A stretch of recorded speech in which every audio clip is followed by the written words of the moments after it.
आपस में चिन्ह खड़ा भइल बा। दू गो नेपाली कांग्रेस के भेला होता जगह जगह में, दू गो जिला कार्य समिति के भेला हो रहा बा जगह जगह में। साथी लोग के जानल और हमनी के आदरणीय नेता उपेंद्र यादव जी के भी जानल उतना ही जरूरी बा। काहे दू गो भेला भेल बा? हमनी के आंतरिक कुछ पार्टी के मतभेद से और हमनी के जे गर्जियन जिला के जे गर्जियन बानी नेपाली कांग्रेस के सभापति वहाँ के अकेला मतलब पार्टी के चलावे के चाहलन, एकल निर्णय करे के चाहलन। आज के नेपाली कांग्रेस के कोनो किस्म के नारा में नहीं के नेपाली कांग्रेस समाजवाद प्रजातंत्र और लोकतंत्र के हिसाब से चले वाला पार्टी बा। मगर वो में भी हमनी के जिला सभापति जी एक होरो लेके चले के चालन, राणा शासन नहीं चलावे के चालन। ये चलते नेपाली कांग्रेस उ दल हो को चाहे ई दल हो को, दोनों दल के लक्ष्य बा हमनी के आदरणीय नेता उपेंद्र यादव के इस जिला से इस क्षेत्र से जिता के भेजावे के लक्ष्य एक गो बा हमनी के। मगर दुख के बात बा की अलग अलग हमनी के बैठी ले सब, मगर लक्ष्य हमनी के एक बा, पवित्र लक्ष्य बा। कोनो किस्म के हमनी के बेमिनिस्ता के लक्ष्य नहीं के, कोनो किस्म के विभिन्न किस्म के नेतागण विभिन्न किस्म के लोग हमनी के विषय में लगावत हुई कि शायद ये लोग अपना में लड़ के कहूँ मदद ना करी लोग की पछाड़ी हटी की लोग की। तो हम अध्यक्ष जी से पूर्ण रूप से विश्वास हो जाएगा। हम कायदी कहे के चाहम कि ये भरकर 4 महीना पहले भेल रहे जो चुनाव में गठबंधन के साथ में हमनी का रनी शिवचंद्र कुशवाहा जी के लड़का हमरे संगे मेयर में लड़ रही वहाँ के जमा 782 मत आ रहे उनका पूरे नगर पालिका भर में। बरियारपुर में 1 नंबर 2 नंबर वार्ड में कुशवाहा के 3500 वोट बाटे। हम अध्यक्ष जिसे हम कहे के चाहते हैं, जानकारी देवे के चाहते हैं, मगर उनका वोट मिला रहे पूरे नगर पालिका से 682। जौन व्यक्ति 300 मत से हारल, नेपाली कांग्रेस के सहयोग से 13,000 मत मिलल। जौन व्यक्ति हम नेपाली कांग्रेस के साथी लोग से कहे के चाहता नहीं और जौन अपने लोगन के 18 गते पार्टी प्रवेश कैलन जनमत के साथ वहाँ वक्तव्य देने वाला कि हमार वोट है 13,000 वोट। नेपाली कांग्रेस के वोट में एको को वोट ना रहे, नेपाली कांग्रेस के लोग एको को सहयोग ना करे रहे।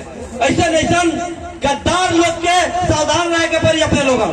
शिवचंद्र कुशवाहा के बहुत लोग साथी लोग कही दो कि घर बा, गांव बा, क्षेत्र बा, धरती पुत्र बा, मगर अपने के धरती पुत्र और गांव वासी लोग से चाल चलन के विषय में तो जानकारी जरूर हुई अपने लोगों से, अपने वो लोग के विषय में तो जानी तो कम।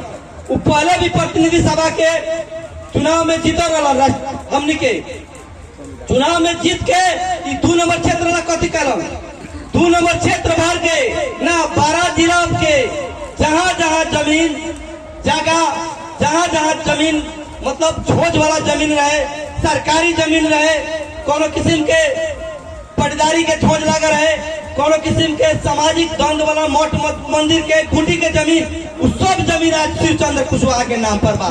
हरदम रहलन मालपोत कार्यालय में जाके। लेके हम साथी लोग से सावधान करके चाहते नहीं कि अपने लोग गाँव नहीं के देखे के, जात नहीं के देखे के। हमनी के आज 5 दल के भविष्य, 5 दल के हमनी के भविष्य देखे के बाद 5 दल के हमनी के आने वाला चुनाव और राष्ट्रीय एकता हमनी के विखंडन न हो। हमनी के उपेंद्र यादव जी के हमनी के वोट न देता नहीं, सब साथी लोग काला कालो तो वही नहीं, हमनी भी कहता नहीं कि हमनी के राष्ट्रीय एकता के एकदम जरूरी बा। और ये में उपेंद्र यादव जी के कोनो किस्म से अगर घात होता तो राष्ट्र में बहुत बड़का कुछ अनहोनी हो के संकेत बा। ये लेके हम सब क्षेत्र भर के हमनी के नेपाली कांग्रेस के साथी लोग से हम अनुरोध करे के चाहता नहीं, हमनी के उपेंद्र यादव जी के वोट नहीं की दे, हमनी के शेर बहादुर देवा जी के वोट देता नहीं। और ये भी लागल हो कि टोल टोल में गांव गांव में वार्ड वार्ड में हमनी के जसपा से कंपिटिटर बा, वार्ड में हमनी के लड़ी ले सो वार्ड अध्यक्ष लोग से हमनी के लड़ाई बा, गांव गांव में जसपा से लड़ाई बा। तो लड़ाई से विशेष महत्व अभी कथी बा कि राष्ट्रीय एकता के जोगावल जरूरी बा। हमनी के संविधान के रक्षा करे खातिर हमनी के राष्ट्रीय एकता कर खातिर हमनी के पांच दल गठबंधन के खातिर हमनी के अभी एकदम जरूरी बा कि नेपाली कांग्रेस के उम्मीदवार उपेंद्र यादव जी बान, उनका के हमनी के वोट जैसे भी देवे के पड़ी। कोनो किस्म के अपने लोगन मन में शंका न करम। हमनी के अध्यक्ष जी से बात कैनी, हमनी के पहले भी प्रस्ताव रखले बानी सब। अध्यक्ष जी अपने के तो 5 पालिका में 5 गो पालिका के उम्मीदवार लोग बालो, यहाँ माननीय विधायक के उम्मीदवार बालो, अपने के 2 गो विधायक जीतल बालो, हमार भी कंपिटिटर जसपा के भी नेता लोग बा 2 बेर चुनाव में हमनी के जसपा के उम्मीदवार हमनी के यहाँ सेकंड रहल बालो। तो अपने राष्ट्रीय एकता के खातिर आयल बानी, 5 दल के गठबंधन के उम्मीदवार साझा बानी। तो जैसे उ लोग के गर्जियन बनी वो नहीं हमनी के भी गर्जियन, हमनी के भी माया करम कह के हमनी के अनुरोध कैनी। और वो में अध्यक्ष जी पूरे प्रतिबद्धता करम कि हम एगो जसपा के नेता नहीं की, हम राष्ट्रीय नेता बानी। हम एगो पूर्वाग्रही हिसाब से कोनो किस्म के हमनी के नेपाली कांग्रेस के कार्यकर्ता के ना दबान, हमनी के कोनो किस्म के समाजवादी नेपाल के उम्मीदवार के कार्यकर्ता के ना दबान, हमनी कोनो किस्म के माओवादी के कार्यकर्ता के ना दबान। वो पूरा प्रतिबद्धता करन। हम जैसे जसपा के कार्यकर्ता के देखिले वो टाइप के हम कांग्रेस के भी कार्यकर्ता के अपन बाल बच्चा समझ के माया कर्म कह के पूरे प्रतिबद्धता कर ले। एक खातिर हमनी के पूरे मान सम्मान और देश के 5 नेता के आन और शान उपेंद्र यादव आज बनल बनल पूरे अपन प्रतिष्ठा दाव पर बा हमनी के 5 नेता के।